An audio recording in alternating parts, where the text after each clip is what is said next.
All right, we'll get started right now. First two questions will be Kyle Newbeck and Keith Pompey. Starting with Kyle, go ahead.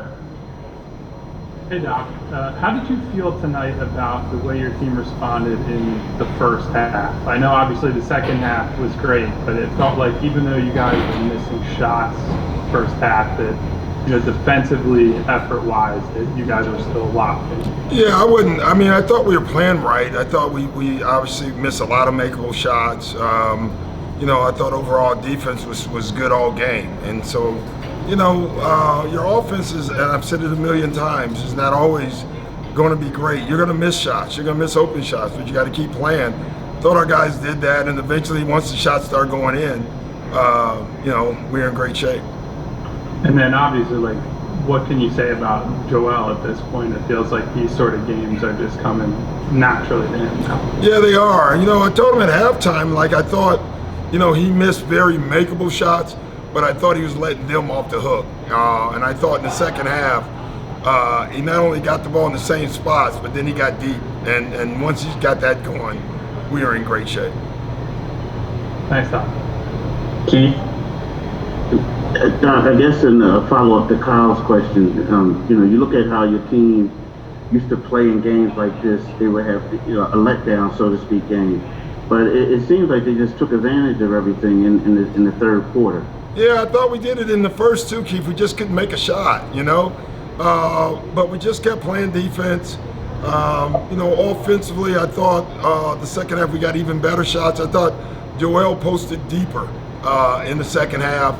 And we were waiting for them to trap. They didn't, so we just kept going to it. Someone asked me before the game, if you run a play, you run it again. Yeah, you run it over and over again.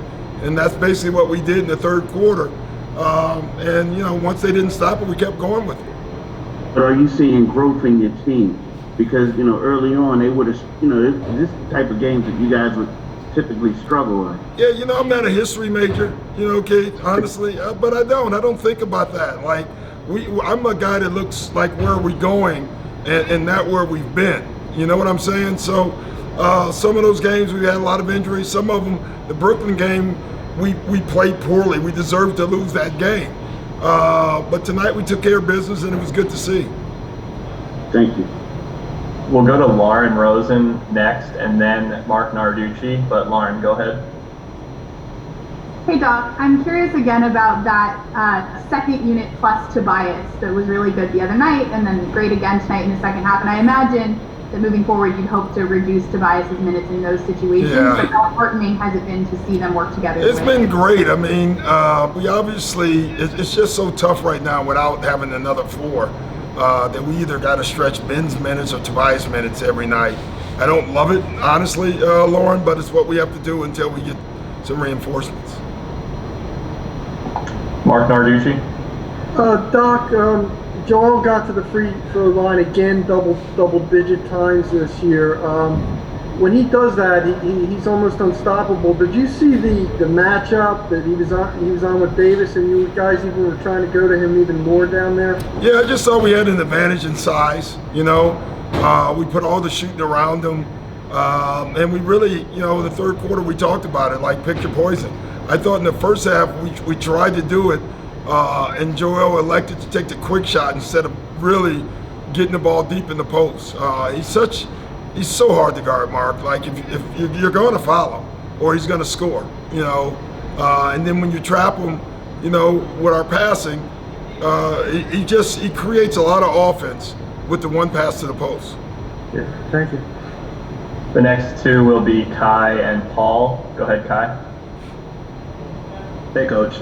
Just to kind of refer back to Kyle's question earlier about the defensive energy and the effort and things like that.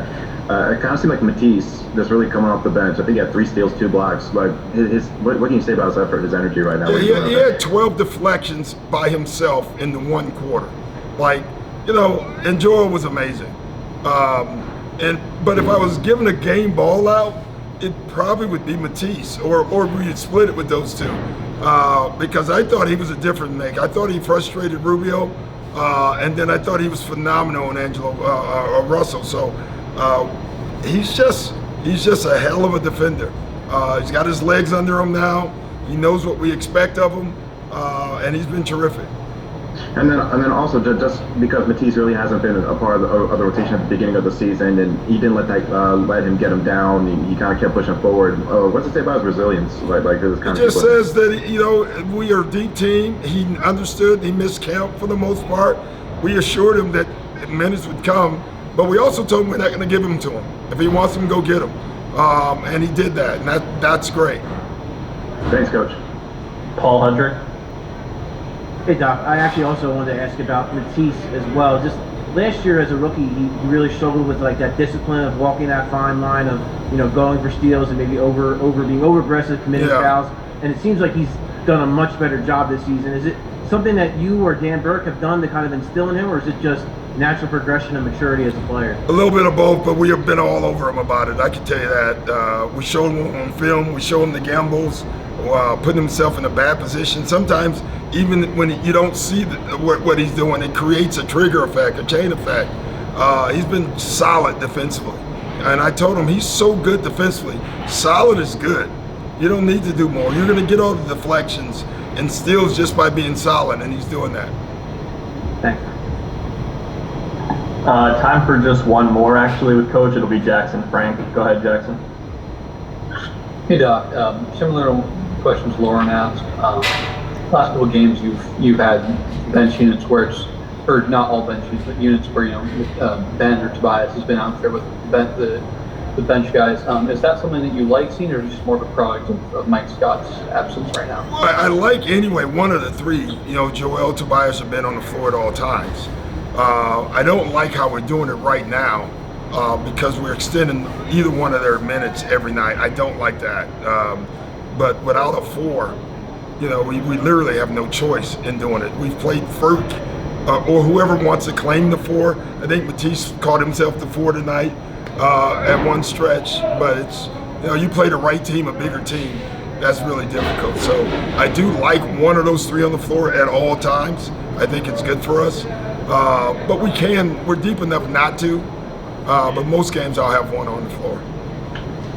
Thank you. All right, all set. Thanks, Coach. Thanks, guys.